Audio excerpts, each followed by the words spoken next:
Il ritrovamento è stato fatto da un dipendente della società Marmolada delle Funivie che andava a controllare per il recupero di teli. Sono i teli che protegge la neve. Racconta così Attilio Bressana, vice direttore del Museo della Grande Guerra di Punta Serauta, il più alto d'Europa, a 3.000 metri di quota, la circostanza del ritrovamento delle spoglie di 2 soldati italiani caduti in una delle sanguinose battaglie che si consumarono contro l'esercito austro-ungarico tra il 1915 e il 1918.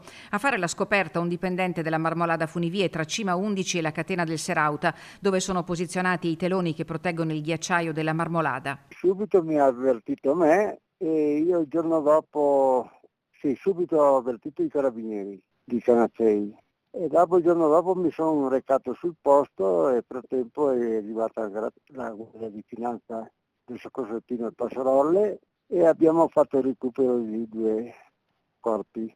Ossa e brandelli mummificati che il ghiaccio ha conservato per oltre un secolo, catalogati come reperti archeologici per il cui recupero e i successivi accertamenti sarebbe dovuta intervenire la Sovrintendenza di Trento. Secondo indiscrezioni, l'intervento svolto senza considerare che quelle spoglie dovevano essere trattate alla stregua di reperti archeologici potrebbe aver resa vana la straordinaria possibilità di attribuire una identità certa ai 2 soldati che sono stati da subito associati alla brigata dei Fanti da Como in luogo di quella da Alpi. È stato confermato anche da altri storici, è stato confermato che